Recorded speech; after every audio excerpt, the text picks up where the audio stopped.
धीरे 300 साल लगे हर आदमी को, 300 साल लगे हैं हर आदमी को वोट का पावर आने के अंदर। और भारत में जब वोटिंग पावर आ रहे थे 47 में, तो ये सारे नेता इकट्ठे होकर डिस्कस कर रहे थे किस किस को देवें। जिसके पास में 50 एकड़ की जमीन है उसको दे देते हैं, या जिसके, या जो आदमी का ये टर्म रखो, जो आदमी कम से कम ग्रेजुएट है उसको वोटिंग पावर देते हैं। हर आदमी को वोटिंग पावर देने की क्या जरूरत है? और जब भी आप किसी को वोटिंग पावर, जब भी आप पावर देने की बात करोगे तो एक ही जगह पे डिनाई करोगे, ये शिक्षित नहीं है, ये बेवकूफ है, इसमें जागरूकता नहीं है, इसको होश ही नहीं है, इसको कोई अकल है क्या, ये बांद्रा है, इसके हाथ में उस तरह दे देंगे। This is the problem. सूचित करने के अंदर ये प्रॉब्लम नहीं है। तो भारत के अंदर हम जो ये मूवमेंट चला रहे हैं उसके अंदर हमारा जो सारा प्रोसीजर है वो क्या करता है, जनता के हाथ में पावर बढ़ा रहा है। एक्चुअली पावर मतलब ढाल हमेशा के लिए। चिल्लर मुद्दे कौन से होते हैं जिसके अंदर किसी इशू के ऊपर आप सरकार से मांग कर रहे होते हो। जैसे मैं एग्जांपल देता हूं, बहुत लोग हैं भारत में जो बोल रहे हैं भाई वैक्सीनेशन कंपलसरी नहीं होनी चाहिए, और वो रोड पे आ रहे हैं, मजमे लगा रहे हैं, शंख बजा रहे हैं, इकट्ठे हो रहे हैं, धरना दे रहे हैं, लॉकडाउन नहीं होना चाहिए, धरना दे रहे हैं, ये कर रहे हैं। भाई सीएम के पास में इतना पावर है, वो सुबह से शाम तक इतने गलत कानून छापता है, तुम उसको बोल रहे हो भाई मेरे ये जो 100 कांटे तेने घुसाए हैं उसमें से ये एक कांटा निकाल दे, उसके लिए तुम वहां रोड पे इकट्ठा हो रहे हो। भाई तुम उससे ढाल मांगो ना, भाई मुख्यमंत्री को निकालने की शक्ति हमको दे दो, वोट वापसी सीएम का कानून छाप दो, तो वो एक भी भाला तुम पे मारने ही नहीं वाला है, क्योंकि तुम्हारे हाथ में ढाल आ गई। जब आज, तो इसमें क्या पॉइंट क्या है मेरा कि जब आप, मतलब हम मूवमेंट कौन सी चला रहे हैं, हम नागरिकों को ढाल दिलवाना चाहते हैं। देखो शासन का काम क्या है, एसपी, ये पुलिस, जज, नेता, इनका काम क्या है, ये 24 घंटे भाले लेके खड़े हैं आपका खून निकालने के लिए। मौका मिला और खच से खून निकाल लेंगे, लॉकडाउन डाल देंगे, जीएसटी डाल देंगे, वैक्सीनेशन कंपलसरी कर देंगे, टैक्स बढ़ा देंगे, कुछ ना कुछ करके 24 घंटे इनका धंधा ये है। 24 घंटे इनका दिमाग चलता है कहां से पैसा खींच लूं, कहां से पैसा खींच लूं। तो ये जज, पुलिस, राजनेता का माफिया है। ये आज से नहीं, हजारों सालों से ये हर समय भाले लेके जनता के शिकार पे लगे हुए हैं, निकले हुए हैं। कभी इधर देखोगे, इधर से कट मार के पैसा खींच लेंगे। तो इसका इलाज क्या है? इसका इलाज है ढाल। वोटिंग पावर ढाल है। एक बार ढाल हाथ में आ गई तो हर 5 साल में एक बार पूछने आना है। उसकी वजह से ये राजनेता वगैरह थोड़ी सी तमीज में है। रिकॉल पावर ये दूसरी ढाल है, जूरी पावर तीसरी ढाल है, रेफरेंडम पावर चौथी ढाल है। तो हमारे पे ये बहुत बार आरोप आता है, हर आदमी बोलता है भाई तुम दुनिया का कोई भी आदमी है, भारत का कोई भी आदमी है, तुम उसके पीछे लग जाते हो कि इसका विरोध करना शुरू कर देते हो, किसी को ही नहीं छोड़ते, सबका विरोध करते हो। तो भाई मैं उसमें यह जवाब देता हूं कि आज की डेट में 33 लाख एनजीओ चल रहे हैं भारत में, 2300 पॉलिटिकल पार्टियां चल रही है। मेरे को एक पार्टी का एजेंडे में से ये लिखा हुआ दिखा दो कि वो भारत के लोगों को ढाल दिलाने की बात कर रहा है क्या। और पिछले 100 साल में एक नेता, एक इंटेलेक्चुअल तुम लेके आओ मेरे सामने जिसने जनता को ढाल दिलाने की बात करी हो। वोटिंग पावर ढाल है, 47 में मिली थी, आज तक काम कर रही है। आपकी हमारी किडनियां नेता बेच क्यों नहीं गए अभी तक? वो निकाल के कट लगा के किडनियां ले जाते हैं हमारी, अभी तक हड्डियां भी खा जाते, वो खा क्यों नहीं गए? क्योंकि वोटिंग पावर की ढाल पड़ी है हाथ में। हर 5 साल में 3 बार उनको हाथ जोड़ने आना पड़ता है कि मेरी नौकरी चालू या खत्म। पाकिस्तान में वो ढाल निकल गई उनके हाथ से तो उनके चिथड़े कर दिए वहां के नेताओं ने और मौलवियों ने, सेना के जनरल वगैरह ने। तो ये ढाल है वोटिंग पावर। ऐसी ये ढाल पर्याप्त नहीं है क्योंकि ये आपको बचा नहीं सकती उनसे, उनके पास इतने सारे वो हैं। एक बार तुमने एमएलए को वोट कर दिया, एमएलए ने सीएम बना दिया, अब सीएम बन गया, अब 5 साल तक तो वो जूते लगाने ही वाला है, रोकोगे कैसे तुम यार? उसको मौका मिलेगा वहां से कट मार के खून खींच लेगा तुम्हारा, लॉकडाउन डाल देगा, लॉकडाउन से तुमको पूरा उसने फफेड़ दिया। फिर वैक्सीन लेके आ गया तो वैक्सीन मारो इनके ऊपर, सबके ऊपर। वैक्सीन नहीं लोगे ट्रेन में नहीं चढ़ने देगा, फ्लाइट में नहीं चढ़ने देगा, वैक्सीन नहीं लोगे ये नहीं करने देगा। तो अभी रुको, और आने वाला है आगे, नया नया आता ही जाएगा, कोई नई स्टोरी थोड़ी चल रही है। इकट्ठे हो गए, गोलियां चला देगा तुम्हारे ऊपर, क्या करोगे? ज्यादा करोगे पुलिस वाले लठ बजाएंगे, थाने में ले जाके घुसा देंगे, 3 दिन तुमको पतंग बना के वहां टांग देंगे, जुत्ते मारेंगे, क्या करोगे? तो इससे बचने का तरीका क्या है? स्थायी समाधान ढाल ही है। अभी ये भारत के अंदर इतने लोग घूम रहे हैं, ये वैक्सीन के खिलाफ, कोरोना के खिलाफ, मतलब करोड़ों लोग एक्टिविस्ट को फंसा के रखा हुआ है। उनमें से कोई आदमी से सुना भाई मुख्यमंत्री को या प्रधानमंत्री को हम निकाल सकें? जनता, final final decision will be taken by voters. हम उसके ऊपर वोट वापसी का कानून दो, उसकी औकात है लॉकडाउन डालने की सीएम की, और 3 दिन में निकाल देगी जनता। उसकी औकात है वैक्सीनेशन कंपलसरी डालने की, 3 दिन में नौकरी जाएगी, 3 दिन में निकाल देगी जनता। तो हट भाई, जिसको लेनी है वैक्सीन ले लेगा। और पुलिस को लगा रखा है, लठ मार मार के वैक्सीन दे रहे हैं, और लोग वहां इकट्ठे होकर बोल रहे हैं भाई वैक्सीन का विरोध कर रहे हैं। अरे भाई विरोध कर रहे हैं, धंधा यही है क्या? अरे 70 साल से सब लोग इकट्ठे होकर विरोध कर रहे हैं, अभी विरोध कर रहे हैं, फिर अभी वैक्सीन का कर लो, 2 महीने बाद फिर इकट्ठे हो जाना इंडिया गेट पे, वहां फिर दूसरा विरोध कर देना, फिर जंतर मंतर पे तंबू लगा देना। अब क्या कर रहे हो? अब किसान बिल का विरोध कर रहे हैं, फिर 2 महीने बाद में फिर लोगों को इकट्ठा करके अब क्या कर रहे हो? अब लॉकडाउन का विरोध कर रहे हैं, फिर इकट्ठे हो जाना, अब जीएसटी का विरोध कर रहे हैं। मतलब क्या बेवकूफी की एक हद होती है, बेवकूफ बना के रखा है 70 साल से लोगों को।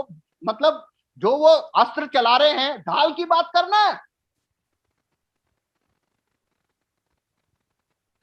भाई। देखो वाजपेयी साहब बहुत मानते, बहुत सारे लोग प्रोफाइल पिक्चर पे लगा के रखे हैं। मैं बोलता हूं उन्होंने अपने 50 साल के कैरियर के अंदर पब्लिक को डाल देने, परमानेंट डाल देने की बात करी है? नहीं करी है ना।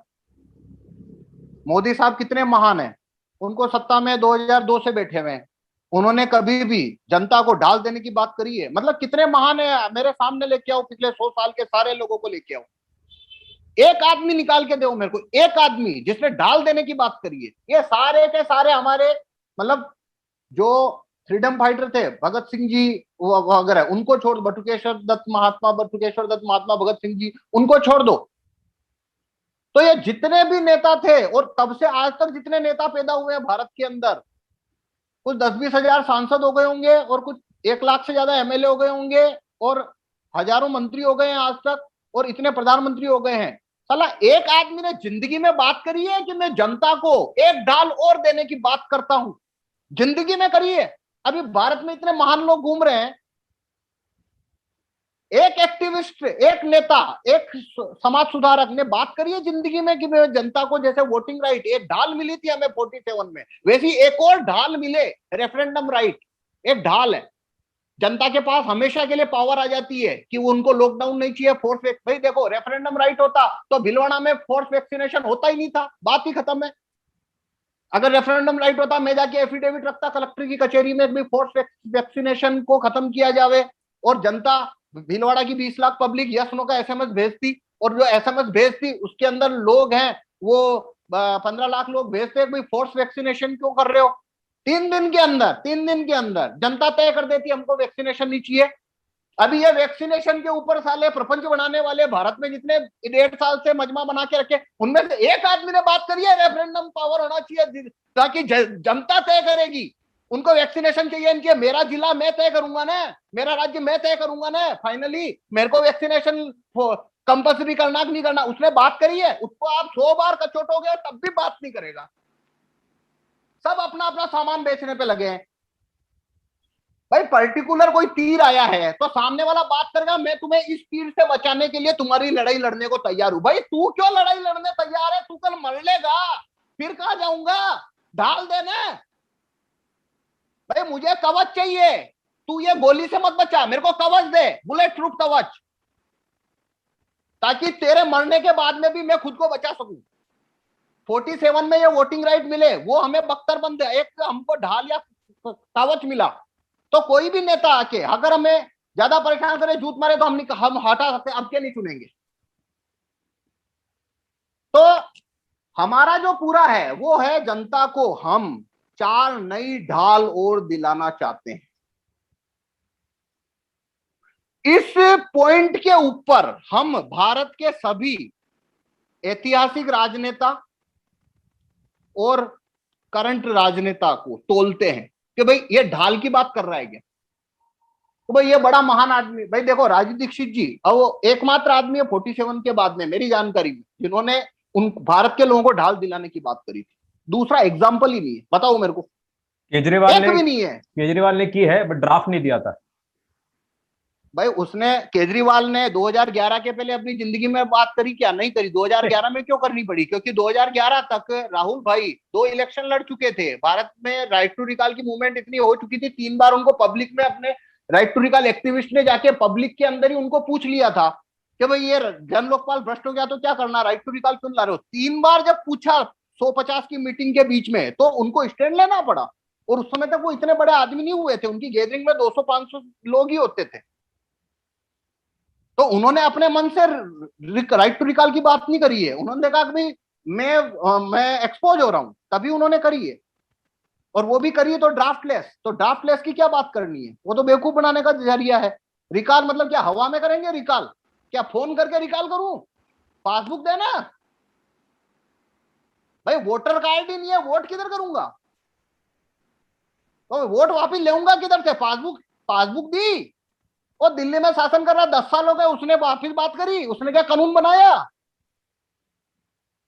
देखो सबसे फ्रॉड नेता कौन है? जो कहता है मैं तुम्हारी लड़ाई लड़ूंगा। भाई तू क्यों लड़ेगा? तू कल मर गया तो मैं लड़ लूंगा। तू भाई वो पहले तो आपके अपंग बनाते हैं, फिर आके खड़े होते हैं मैं तुम सब अपंगों की लड़ाई लड़ूंगा। भाई मेरी टांगे दे दे, मैं लड़ लूंगा। तू क्यों गोद में उठा के भग रहा है? मेरी टांगे दे, मैं भग लूंगा। मैं तेरे को कार से वहां छोड़ दूंगा। भाई चाबी दे मेरी कार, मेरे को कार दिलाना।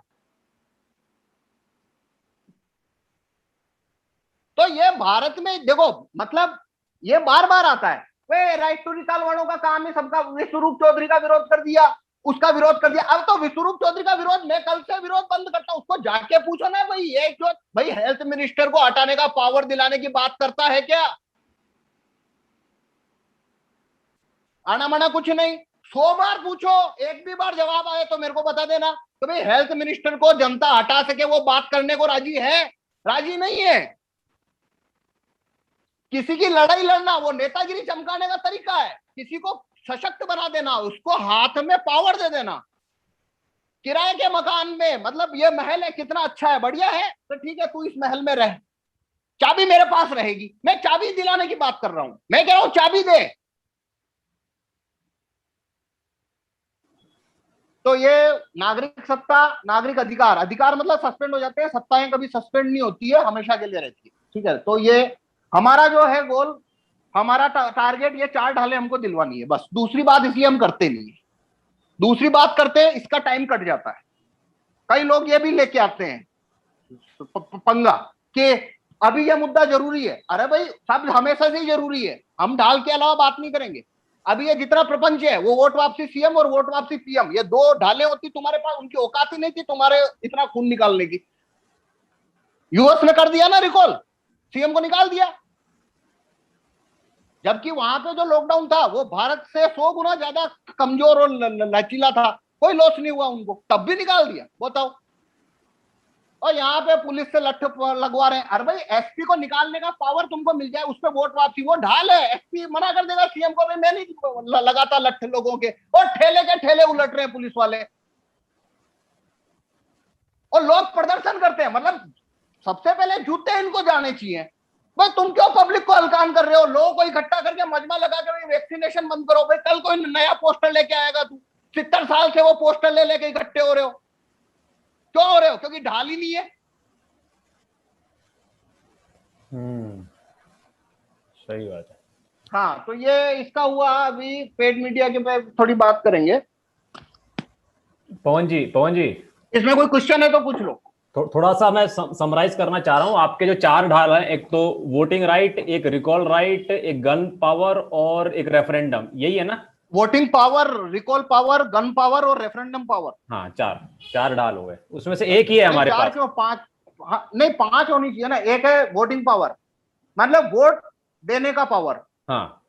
दूसरा वोट वापिस लेने का पावर, वोट वापसी। हाँ। तीसरा, जूरी में आने का पावर। हाँ जूरी है, सॉरी जूरी मिस कर दिया मैंने। हाँ, जूरी में आने का पावर और फैसला देने का पावर कि भाई इस आदमी को अंदर डाल दो। हाँ जैसे सलमान खान है, फुटपाथ पे चढ़ा दिया, जज के पास पावर है, छोड़ दिया, हिरण मार दिए, छोड़ दिया।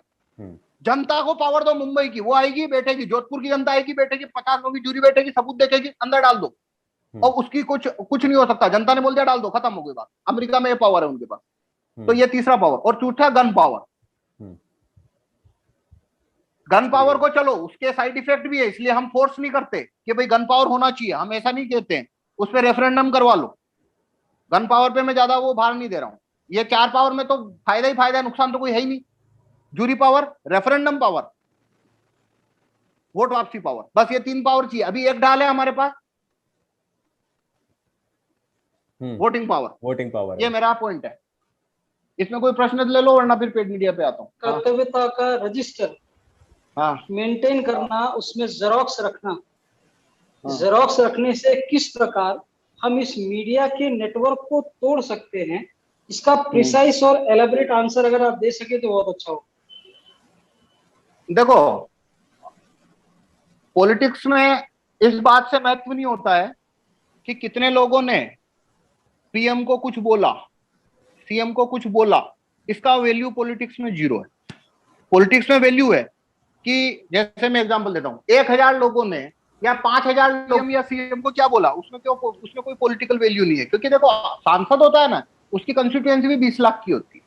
अब 20 लाख की कंस्टिट्यूएंसी है, कुछ 15-16 लाख लोग वोट करते हैं, और कम से कम 7-8 लाख वोट आने से सांसद बनता है। प्रधानमंत्री तो 90 करोड़ पे बैठा हुआ है।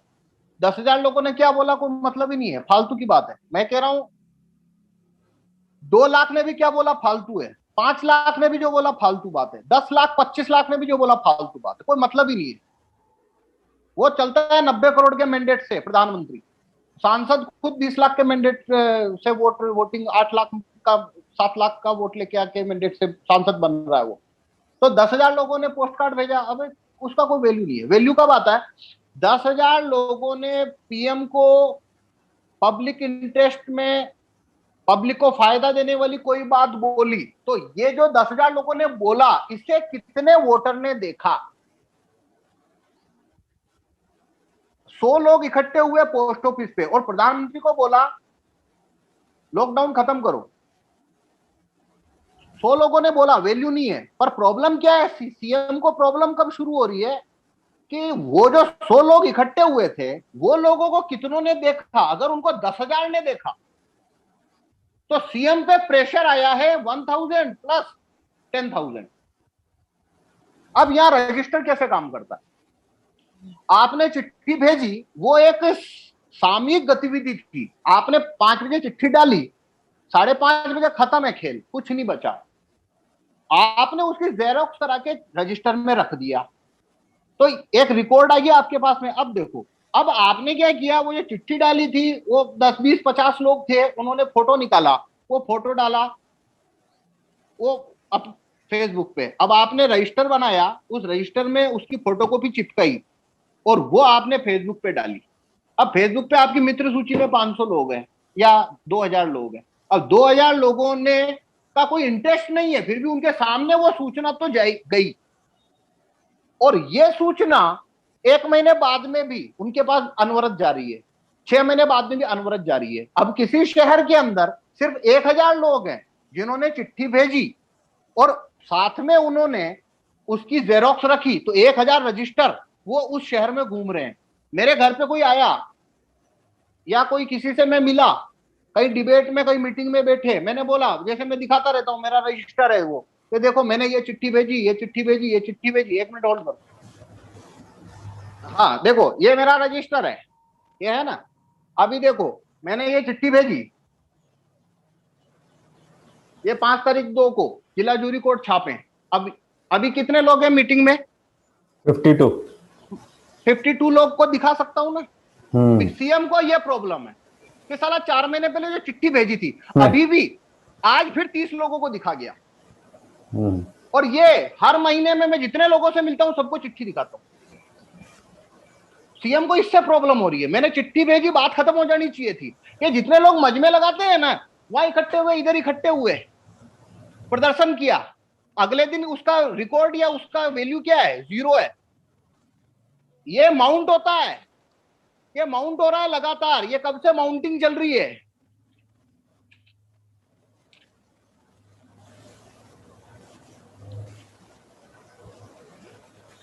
जितनी चिट्ठी, ये चिट्ठी, ये चिट्ठी, ये चिट्ठी, ये चिट्ठी, एंड लॉकडाउन, फोर्स वैक्सीनेशन खत्म करो, वोट वापसी, सीएम कानून छापो, ये पूरा रजिस्टर स्कैन होकर मेरी फेसबुक वॉल पे पड़ा है। 5,000 मित्र सूची के अंदर है। 4,000 को पता है मैं चिट्ठी भेजता नहीं हूं, मैं भेजता रह रहा हूं, मैं लगातार चिट्ठी भेज रहा हूं। और ऐसे 1,000 लोग अगर भीलवाड़ा में चिट्ठी भेज रहे हैं तो ये बात 1 लाख लोगों तक जा रही है। प्रॉब्लम उसको ये आ रही है कि 1 लाख लोगों को पता है कि ये वोट वापसी का कानून मांग रहे हैं, उससे प्रेशर बनता है। ये अगर नहीं है तो आपकी एक्टिविटी माउंट नहीं हो सकती। वो होता है ना, चिट्ठी डाली, अगले 15 दिन बाद खत्म।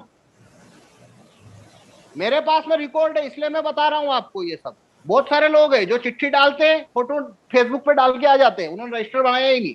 उनको मैं 4 महीने बाद पूछूंगा, भाई तुमने लॉकडाउन की चिट्ठी भेजी थी, कहाँ भेजी थी, मुझे दिखा। मुझे ना दिखा पा रहा है तो कितने लोगों को पता है? बात खत्म हो गई। बाकी भारत में जितने भी लोग मजमा लगाते हैं, इकट्ठे होते हैं, उनमें और हमारे तरीके में फर्क ये है, हमारा सिस्टम माउंट हो रहा है, लगातार माउंट होता है। ये अगर ऐसे 1 लाख रजिस्टर भारत में भर में हो गए तो ये 50 लाख का प्रेशर क्रिएट करते हैं। और वो प्रेशर 1 घंटे के लिए नहीं है, वो लगातार है, और वो प्रेशर लगातार बढ़ता है, लगातार बढ़ता है। तो अगर आपने रिकॉर्ड नहीं रखा तो लोगों को कैसे बताओगे? रिकॉर्ड अपने लिए नहीं रखना है, ये लोगों को दिखाने के लिए रिकॉर्ड रखना है। और जब तक लोग, पीएम क्या देखता है, भाई 10,000 लोग इकट्ठे हुए, तो पीएम क्या बोलता है, इकट्ठे कहां हुए? कि भाई वो शहर से 20 किलोमीटर दूर किसी ग्राउंड में, को होने दे, मर्जी पड़े जो करने दे। पर जैसे ही पता लगता है भाई ये तो यहाँ शहर के बीच में इकट्ठे हुए, तो वो देखता है तो दर्शक कितने हो गए, तो 1 लाख लोग देख रहे हैं उनको। भाई अन्ना ने जो प्रपंच चलाया था, लोग कितने थे? 25,000, 50,000। मीडिया की ताकत क्या है? उसने 90 करोड़ का फोर्स ऐड कर दिया टीवी पे दिखा के।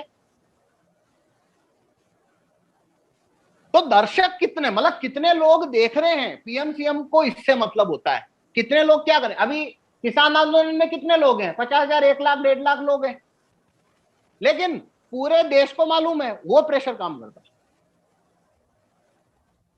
तो ये इसका वो है। तो इसलिए अगर आप चिट्ठी भेज रहे हो और अगर आप रजिस्टर में नहीं रख रहे हो तो एक तरह से वो टाइम पास हो गया, वेस्ट हो गया, उसमें वैल्यू एड नहीं हो सकती है। 2 चीज कंपलसरी करनी पड़ेगी आपको। लगातार चिट्ठी भेजना जरूरी है ताकि रिकॉर्ड बनता जाए, और दूसरा ये रजिस्टर को पब्लिश करना फेसबुक पे इधर उधर, ये जरूरी है। अभी कहीं 100 लोगों की गैदरिंग होती है, मैं जाता हूं, मैं रजिस्टर लेके जाता हूं, वहां सब देखते हैं, अरे यार ये बड़ा अच्छा सिस्टम है, आप तो लगातार बोल रहे हो वोट वापसी कानून आना चाहिए। लोग बोलते हैं आप सीएम को क्यों नहीं बोलते, ये कानून, मोदी साहब तो बहुत बढ़िया आदमी है, वो ये कानून डाल देंगे। मैं बोलता हूँ अच्छा डाल देंगे, तो ये लो, ये 7 तारीख को चिट्ठी भेजी थी, हिंदू बोर्ड छापो, तो जवाब नहीं आया क्या? उन्होंने कहा कि 10,000 से और भिजाओ तब ये आएगा। तो बोलो तुमको भेजना है? तो रजिस्टर, जो चिट्ठी भेजने का तरीका है वो काम नहीं करता है, ये रजिस्टर काम करता है। और दूसरा, ये लगातार, एक बार चिट्ठी डालने से कुछ नहीं होगा, लगातार डालना पड़ेगा। नहीं, इसका दूसरा पार्ट ये था प्रश्न का कि ये मीडिया का नेटवर्क किस तरह तोड़ता है? मीडिया का नेटवर्क किस तरह तोड़ता है? मीडिया का नेटवर्क घर घर में फैला हुआ है। हाँ, मीडिया का नेटवर्क अलग अलग, हाँ, मीडिया का नेटवर्क ऐसे तोड़ देता है ये कि जो पीस ऑफ इंफॉर्मेशन है वो डिवाइडेड है। अगर 1,000 किसी शहर में, जिले में अगर 1,000 रजिस्टर है, तो इस इंफॉर्मेशन को और इस मूवमेंट को मीडिया ब्रेक क्यों नहीं कर सकता? क्योंकि लोगों तक मीडिया, मतलब ये मूवमेंट को लोगों तक मीडिया पहुंचा ही नहीं रहा है। मैं पहुंचा रहा हूं, जितने लोगों तक पहुंचाया मैंने पहुंचाया ये कानून, और मेरे से आगे गया, उससे आगे गया, उससे आगे गया, ऐसे सबके पास में अपना जो रिकॉर्ड है, इसको मीडिया डिस्ट्रॉय नहीं कर सकता। जैसे अन्ना को 2 महीने लगातार मीडिया ने दिखाया, बाद में उसने प्लग निकाल दिया, 8 साल से अन्ना जमा, अभी किसान आंदोलन दिखाया, बाद में हटा दिया जमा। अभी कोरोना चला रखा है, उनकी इच्छा है जब तक चलाएंगे, जब हटा देंगे तो जमा। तो इंफॉर्मेशन को पुश करना, स्टॉप करना, उसके लिए मीडिया की पावर है, वो यहां खत्म हो जाती है। मीडिया की जरूरत ही नहीं है। 5 तारीख 5 बजे मैं वापस ये लेके पहुंच जाऊंगा, मेरे साथ 50 लोग और मेरे अलावा वहां पे और भी आ गए, वो 50 भी आ गए, मैं नहीं जाऊंगा, तब भी दूसरे आएंगे, वो चिट्ठी डाल देंगे और ये रजिस्टर बढ़ते जाएंगे, बढ़ते जाएंगे, ये पीस ऑफ इंफॉर्मेशन बढ़ती जाएगी, फेसबुक पे ये रजिस्टर बढ़ते जाएंगे, फोटो बढ़ते जाएंगे, बढ़ते जाएंगे, बढ़ते जाएंगे। अब मीडिया क्या करेगा इसको रोकने के लिए? 1000 है, अगर 1000 हो गए, किसी शहर में 1000 रजिस्टर हो गए, 1000 लोग हो गए लगातार चिट्ठी डालने वाले, 6 महीने बाद में वो 1500 होने वाले, 2000 होने वाले। अब मीडिया को बोलो इसको रोक, तो मीडिया क्या छाप के रोकेगा? अखबार में वो क्या छापे कि ये संख्या रुके? कोई तरीका नहीं। कर दे रहा हूं। Dharini will speak from Indore. Pawan ji, मुझे ये पूछना था, हाँ, ये जो हम पोस्ट कार्ड भेजते हैं तो इसमें क्या सरकार आंसरेबल है? हमें उनको जवाब देना ही पड़ेगा? मतलब ऐसा कोई कानूनी अधिकार है हमारा कि सरकार को अगर हम पोस्ट कार्ड भेजते तो उनको हमें जवाब देना ही पड़ेगा, या वो इसे इग्नोर कर सकते हैं? इसमें क्या है, दोनों पहलू में से देखना पड़ता है। पहला तो पहलू है तकनीकी, तो तकनीकी पहलू इसमें यह है कि भाई सरकार से कोई भी मांग है तो सरकार को बोलना तो पड़ेगा ही पड़ेगा हमको। अगर सरकार भाव दे ना दे, जवाब दे ना दे, वो तो डिपेंड करेगा सरकार पे, हमको बोलना तो पड़ेगा ही। अगर हम बोलेंगे ही नहीं तो मान लो कल मेरे घर पे अचानक से नरेंद्र मोदी का फोन आ गया मेरे फोन पे, या वो खुद ही आ गया, भीलवाड़ा किसी काम से आया था तो बुलवा लिया, कहा भाई ये क्यों मेरे खिलाफ इतना लिखते हो? मैं बोलूंगा वोट वापसी प्रधानमंत्री का कानून चाहिए, तो वो बोलेगा भाई मुझे बोला कभी तुमने? तुम फेसबुक पे लिख रहे हो, वहां लिख रहे हो, ये मेरे को तो बोला नहीं है। तो कम से कम जो आदमी को बोलना तो पड़ेगा ना। तो पहली बात तो ये रिक्वायरमेंट तो पूरी करना ही पड़ता है कि वो जवाब दे ना दे, हमको बोलना तो पड़ेगा ही पड़ेगा। अगर नहीं बोलेंगे तो जिम्मेदारी हमारे ऊपर है कि हम एक जिम्मेदार व्यवहार ही नहीं कर रहे, कि हमने बोला ही भाई मेरे घर के बाहर मेरे को हैंडपंप लगवाना है। अब मेरे यहाँ पे जो पार्षद महोदय है, वो पार्षद महोदय को बोलना तो पड़ेगा ना, भाई मेरे यहाँ पे पानी की समस्या है, हैंडपंप लगवा दो। मैं पूरे गांव में चिल्लाता घूमू, मोहल्ले में सबको बोलूं हैंडपंप ही नहीं, हैंडपंप ही नहीं है, हैंडपंप ही नहीं है। पार्षद निकम्मा, बाद में पार्षद कभी मिले, वो बोले हाँ भाई क्या भाई मेरे बारे में क्या क्या बोलते घूम रहे हो? मैं बोलूं भाई हैंडपंप नहीं लग रहा, वो बोले भाई बोला मेरे को तुमने। तो तकनीकी पहलू ये है कि बोलना तो पड़ेगा ही पड़ेगा, वो जवाब देना दे, वो लगवाए ना लगाए। और आप शिकायत भी तभी दे सकते हो जब आपने बोला है कि भाई मैंने बोला था तुमको हैंडपंप लगाओ, 6 महीने हो गए, तुमने लगवाया नहीं लगाया। आदमी बोलता है प्रधानमंत्री को बोलो, मैं बोलता हूँ देखो मैंने ये बोला, मैंने बोला है, 6 महीने हो गए, उन्होंने कुछ नहीं किया। अब दूसरा व्यवहारिक पहलू, व्यवहारिक पहलू क्या है कि सरकार आंसर कब देगी, या उसको वो चिंता से कब देखेगी, या उस पर ध्यान कब देगी, वो उसी पे डिपेंड करेगा कि कितने ज्यादा लोग चिट्ठी भेज रहे हैं और कितने ज्यादा लोग उनको देख रहे हैं। क्योंकि जब वोटिंग पावर जिस देश में है कि प्रधानमंत्री, मुख्यमंत्री, सांसद और विधायक पे केवल एक ही चीज काम करती है, वो वोट है, कि वोट कट रहे हैं क्या। तो जहां पे वोटिंग वाला निजाम चल रहा है वहां पे संख्या बल काम करे। आपकी बात सही है, गलत है, वो फालतू की बात है। वोटिंग पावर जहां है, यानी जहां डेमोक्रेसी है या वोट वाला सिस्टम है, वहां पे वैल्यू केवल एक चीज की है, कितने लोग, कितने। वो बात उनकी मांग जायज है या नाजायज है, इससे कोई फर्क नहीं पड़ता। फर्क इससे पड़ता है कितने लोग बोल रहे हैं। वो गलत भी बोल रहे हैं पर ज्यादा लोग बोल रहे हैं तो बस मानना ही पड़ेगा, वरना कुर्सी जाएगी, वोट मिलना बंद हो जाएगा। तो सरकार इस पे आंसर कब देगी? तो मैं बोलता हूं जब तक कम से कम 20-50 लाख लोग चिट्ठी ना भेजे पूरे भारत भर से, मतलब हर जिले पे कम से कम 3-4 हजार लोग होने चाहिए जो लगातार चिट्ठी भेजना शुरू करें। तो उनका दर्शक संख्या अगर 4-5 हजार लोग चिट्ठी भेजते हैं किसी जिले में, तो मेरा अनुमान है 2 लाख का उनको दर्शक संख्या अपने आप मिल जाती है। 2 से 3 लाख, शायद ज्यादा 5 लाख तक चली जाएगी। मतलब 5,000 लोग चिट्ठी भेजते हैं तो दर्शक संख्या 5 लाख होगी। तो 5 लाख एक जिले पे, मतलब पूरा भारत के अंदर ऐसे लोग करना शुरू करे तो प्रधानमंत्री हिल जाएगा। बस अभी उसको आंसर देना ही पड़ेगा, क्योंकि अब पब्लिक ये देख रही है। वो क्या देखता है कि साला 5 करोड़ लोग एक चीज देख रहे हैं कि ये चिट्ठी भेजते हैं, मैं कोई जवाब ही नहीं दे रहा, तो वो पीएम का मोरल डाउन होना शुरू हो गया अब, तो अब उसको कोई जवाब देना पड़ेगा। तो ये संख्या बल का खेल है, कितने लोग चिट्ठी भेजेंगे और कितने देखेंगे। आखिरी मिनट, धारनी विल कंटिन्यू। पवन जी मैं ही पूछ रही थी कि जैसे हम कोई सर्विस लेते हैं, कोई जियो की सर्विस ली मैंने या कोई प्रोडक्ट खरीदा, तो वहां पे एक कस्टमर केयर होते हैं, एक सर्विस प्रोवाइडर होते हैं कि भाई आपको कोई समस्या है तो आप कंप्लेन कर सकते हैं, हम रिस्पॉन्ड करेंगे, तो एक सिस्टम होता है, तो उनको करना ही पड़ता है ना, नहीं तो हम फला जगह पे कंप्लेन कर सकते हैं। तो इस प्रकार से कोई हमारे पास संविधान में या कानून में कोई ऐसी तकनीकी नहीं है क्या कि अगर हमारी पोस्ट कार्ड की रिप्लाई भाई नहीं आ रही है इतने वक्त तक, अगर एक भी व्यक्ति कोई शिकायत डाल रहा है सरकार के खिलाफ, तो सरकार को जवाब देना ही पड़ेगा, मतलब हमें संख्या जुटाने की जरूरत ही नहीं है ना। मैंने तो इन्वेस्टमेंट किया ना तुम्हारे अंदर, मेरा तो कुछ जब इन्वेस्टमेंट किया तो मुझे अगर उसका सेटिस्फैक्टरी रिजल्ट नहीं मिला तो भाई मेरा अधिकार है ना कंप्लेन करने का, तो उसके लिए मैं 4 लोगों को और क्यों लाऊं कि भाई वो भी उस प्रोडक्ट से नाखुश थे, इसके बाद ही वो कंपनी या वो सर्विस प्रोवाइडर उसमें कोई बदलाव करेगा या मेरी कंप्लेंट को सुनेगा। तो ऐसा कुछ है हमारे पास फिलहाल या नहीं है? नहीं देखो, इसमें क्या है, ये जो बात है ना कि ये बात काफी लोग पूछते भी है कि भाई कोई जवाब आया क्या कभी प्रधानमंत्री कार्यालय से या मुख्यमंत्री कार्यालय से। तो देखो इसमें क्या है कि अपन जो चिट्ठी भेजते हैं उसका फॉर्मेट देखो, ये जैसे ये पोस्ट कार्ड मैंने भेजा था 5/2/2021, तो इसमें क्या लिखा हुआ है, मुख्यमंत्री जी जिला जूरी कोर्ट कानून गेजेट में छापे। मैं जवाब मांग ही नहीं रहा हूं, मैंने उनको बोला ये गेजेट पे छाप दो, मतलब जवाब क्या चाहिए। मैंने उसमें कुछ मतलब मैंने कोई क्वेश्चन तो पूछा ही नहीं हूं, या कोई डिबेट डिस्कशन के लिए तो मैंने लिखा ही नहीं है कि जूरी कोर्ट पे डिबेट करें, मैंने तो सीधा बोला ये गेजेट पे छाप दो। तो मतलब मैं उससे जवाब मांग भी नहीं रहा हूं, एक्चुअली मैं उन्हें एक निर्देश भेज रहा हूं कि इसको गेजेट में छापो। उन्होंने नहीं छापा, मतलब उन्होंने मेरा निर्देश फाड़ के फेंक दिया या उन्होंने मेरे निर्देश को खारिज कर दिया।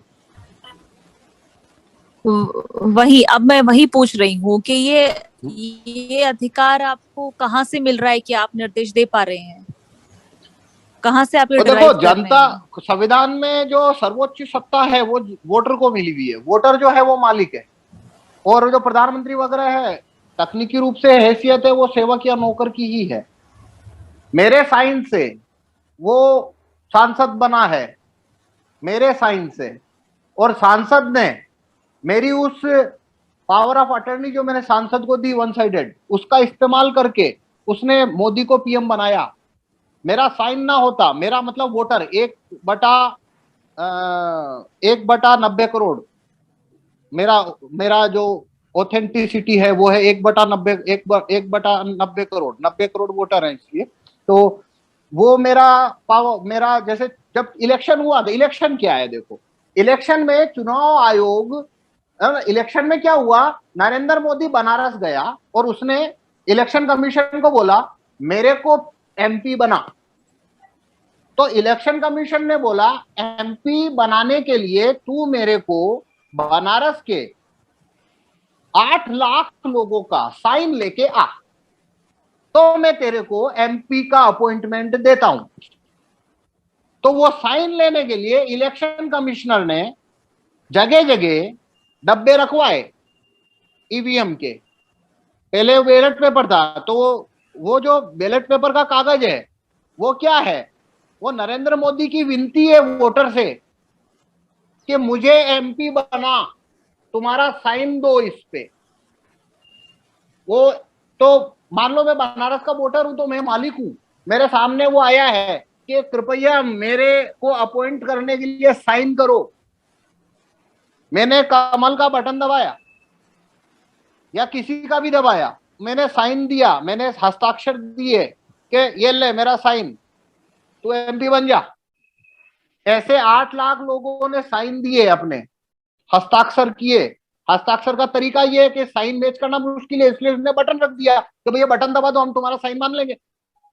वो जब ही ऐसे 8 लाख लोगों का साइन मिला इलेक्शन कमीशन को, तो इलेक्शन कमीशन ने मोदी को बोला भाई तेने जो विनती रखी थी जनता के मालिकों के सामने, तो उनका जवाब आया है तेरे को एमपी बनाने के लिए, उन्होंने उनमें 20 लाख में से 8 लाख लोगों ने हाँ बोल दिया है, उनके साइन आ गए 8 लाख के। तो मालिक कौन हुआ? मैं मालिक हो गया ना, मेरे एमपी का मालिक मैं ही तो हूं, वरना क्यों मेरे पास में क्या मतलब हाथ जोड़ने क्या लेने आया था, खुद ही बन जाता।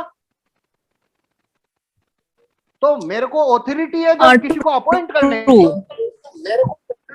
अगर मेरे को ऑथोरिटी है किसी को अपॉइंट करने की कि मेरे साइन से आदमी सांसद बनता है, और फिर सांसद मेरे द्वारा दी गई उस पावर ऑफ अटर्नी का इस्तेमाल करके संसद में बैठ के मोदी को प्रधानमंत्री बनाने के लिए ठप्पा मारता है, तो मालिक तो मैं ही हूं। तो मैं उसको ऐसा ही तो बोलूंगा, भाई तू ये कानून छाप देना। अब वो छाप नहीं रहा तो उसका पॉइंट वैलिड है कि भाई एक आदमी के कहने से थोड़ी छापूंगा, मैं तो रिप्रेजेंट करता हूं 272 सांसद को। और सांसद बोलता है भाई 8 लाख वोट से आया है, मेरे पास तो 12 लोगों ने चिट्ठियां भेजी है, तो मैं क्या 12 लोगों के कहने से कानून छाप दूं? तो वहां पे उसको मैं गलत क्यों नहीं कह सकता एमपी पीएम या सीएम को? क्योंकि वो ये बोल रहे हैं अभी कि भाई कम लोगों ने मांग रखी है, इसलिए मैं मानू ना मानू मेरी मर्जी। पर ज्यादा लोग अगर बोलना शुरू करें तो फिर उसको छापना ही पड़ेगा, क्योंकि अब वो जनमत के प्रेशर में आ गया। अब वो ये लॉजिक नहीं दे सकता पीएम सीएम एमएलए एमपी वो ये कानून सही नहीं है, गलत नहीं है, क्योंकि ये सब नहीं चलता है डेमोक्रेसी या वोटिंग पावर वाले सिस्टम, ये सिस्टम नहीं चलता कि ये मांग सही नहीं है वो गलत नहीं है। ज्यादा लोगों ने बोला है, बात खत्म हो गई, उसको छापना पड़ेगा। तो मेरे को संवैधानिक ये राइट है, मेरा ये संवैधानिक अधिकार है और ये कर्तव्य भी है कि मैं प्रधानमंत्री को, मतलब जो नौकर को मैंने रखा है यहाँ पे, उस नौकर को अगर मेरे को कुछ निर्देश भेजना है कि भाई ऐसे नहीं ऐसे, कोई ड्राइवर को रखा है, अपन पीछे बैठे गाड़ी वो तेज चला रहा है तो ड्राइवर को बोलते हैं ना, अरे भाई तू तमीज से चला, धीरे चला, लग जाएगी भाई, सही चला गाड़ी। तो वो ये है कौन? ये वही तो लोग हैं। और है कौन ये? वरना हाथ जोड़ने क्यों आते हैं यहाँ पे? हाथ जोड़ के हमारा अपॉइंटमेंट लेके चले गए। अब साला वोट वापसी का कानून नहीं है, बाकी तो इनको 1 मिनट में सीधा कर दें अपन, पर क्योंकि इनको पता है अब तू बोलता रहे पीछे से धीरे चला, चलाऊंगा मेरे मर्जी से ही, तो वो मर्जी से ही चलाता है अब, क्योंकि हम अब हटा तो सकते नहीं उसको। तो मेरे पास तो ये संवैधानिक अधिकार है, ये मेरी संप्रभु शक्ति है मेरी, कि मैं प्रधानमंत्री को बोल सकूं भाई गाड़ी धीरे चला, ये कानून छाप, लोग बर्बाद हो रहे हैं, लॉकडाउन खत्म कर दे। और ड्राइवर बहस करे तो वोट वापसी हो तो बोल दे भाई गाड़ी रोक, उतर, और उतार सकते हैं। पर अभी वो सुनता क्यों नहीं? उसको पता उतार तो सकते नहीं है ये, इसके पास पीछे बैठा रहेगा, कुछ है तो है नहीं। वोट वापसी मतलब पीछे भी एक ब्रेक आ गया, कभी गाड़ी धीरे चला कि नहीं मैं तो ऐसे ही चलूंगा, वहां तो ठीक है, पीछे से ब्रेक खींच दिया, गाड़ी रुक गई, तो उतर अब। ओके तो मैं जो उसे निर्देश देता हूँ वो संवैधानिक है। ठीक है, हो गया धारिणी तुम्हारा? Satisfied. Chanakya Tiwari will speak from Mathura. आपको मैं अधिकार दे रहा हूँ म्यूट अनम्यूट करने का, बोलिए। मुझे ये पूछना है कि जैसे अमेरिका में राइट टू रिकॉल का कानून है, उसके बाद भी फिर वहां पे लोग जो है रैलियां क्यों निकालते हैं, वैक्सीन विरोधी ये सब? और दूसरा प्रश्न ये है कि इसी से जुड़ा हुआ कि जैसे अमेरिका में राइट टू रिकॉल है, तो क्या गवर्नमेंट वहां पे वैक्सीन का भी फोर्स नहीं कर सकती जैसे इंडिया में कर सकती है? देखो इसमें क्या है भाई, कहीं पे रिकॉल पावर होने से वो काम कब करेगा? ज्यादा लोगों तक वो जानकारी तो भेजनी पड़ेगी ना। भारत में क्या है कि मैंने बोला आपको भाई ये फोर्स वैक्सीनेशन या लॉकडाउन बेकार है, ये नहीं होना चाहिए, तो आपने ही बोला नहीं होना चाहिए, बस। अब मैं आपको जो आप और मैं सहमत है नहीं होना चाहिए, पर करें क्या? हम कर तो सकते नहीं कुछ। वहां क्या है, जब उसने बोला अभी लॉकडाउन नहीं होना चाहिए, दूसरे ने बोला हाँ नहीं होना चाहिए, तो ठीक है इसको निकालने के लिए वोट कर दे, तो वो इनिशिएटिव ले सकता है। पर कितने लोग इनिशिएटिव लेंगे वो डिपेंड उस पर करेगा ना, कितने लोगों तक ये पीस ऑफ इंफॉर्मेशन आपने पहुंचाया है। भारत में भी मान लो वोट वापसी आ जाती है तो उससे क्या होगा? तब भी रैली या मजमा या जुलूस प्रदर्शन या इस टाइप से करना ही पड़ेगा, वरना लोगों तक बात कैसे पहुंचाएंगे कि भाई इसको हटाने के लिए वोट करो? लोगों को कन्विंस करने के लिए ये तो करना पड़ता है। पर अभी कन्विंस करके भी करेंगे क्या? वो करेगा क्या?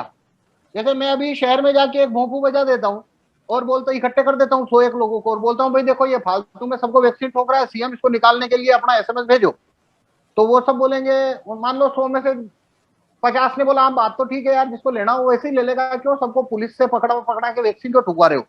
तो फिर वो क्या करेंगे, कहा ठीक है SMS भेज दो इसको निकालने का, तो उन्होंने भेज दिया। पर मान लो ये कानून ही नहीं है, तो मैं इकट्ठा करके बोलूंगा कि हाँ ये तो गलत है, वो भी बोलेंगे हाँ गलत है, बस और नारा लगा के घर चले जाओ।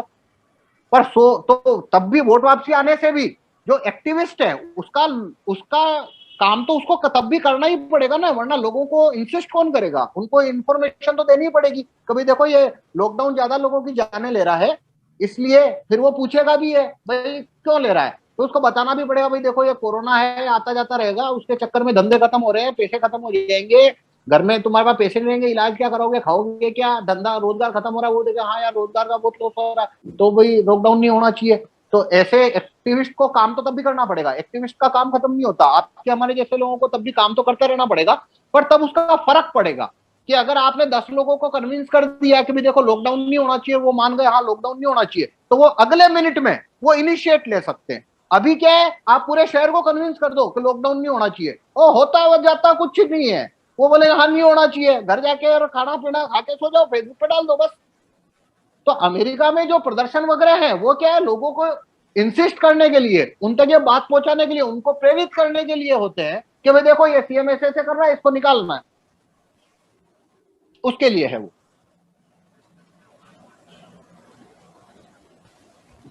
समझ गया। तो दूसरा प्रश्न ये था कि अमेरिका में जैसे राइट टू रिकॉल है, तो गवर्नमेंट क्या वहां पे वैक्सीन को फोर्स नहीं कर सकती है, जैसे नहीं कर सकती इंडिया वहां में पे, कर सकती है? हाँ नहीं कर सकती है। और देखो वहां पे कोई भी काम तब तक आप कर सकते हो जब तक मेजोरिटी आपके खिलाफ नहीं है, जैसे ही किसी भी चीज पे मेजोरिटी खिलाफ है, बस वो चीज वहां इंप्लीमेंट होने वाली ही नहीं है, क्योंकि वहां पे 5 साल की पट्टेदारी तो है नहीं, बीच में ही निकाल देंगे वो, बस वो वाली बात है।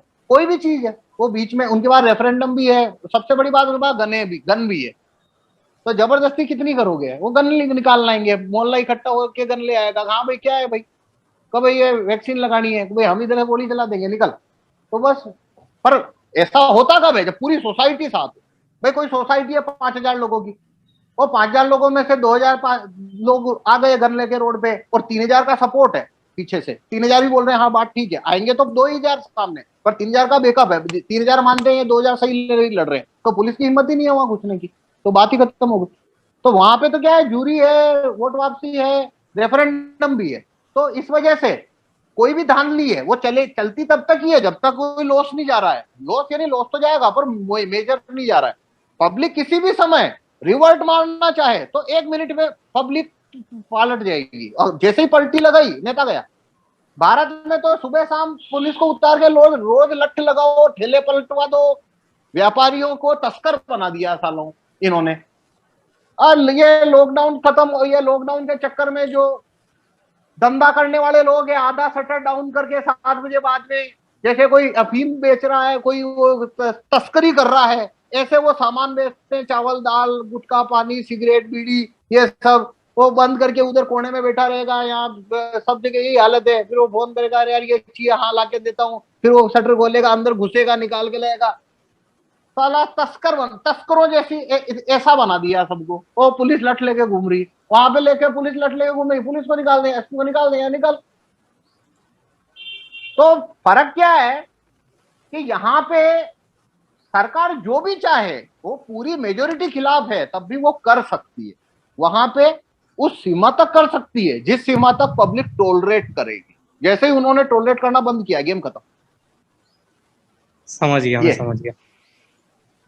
ठीक है, आपकी बात पूरी हो गई चाणक्य तिवारी? हाँ पूरी हो गई।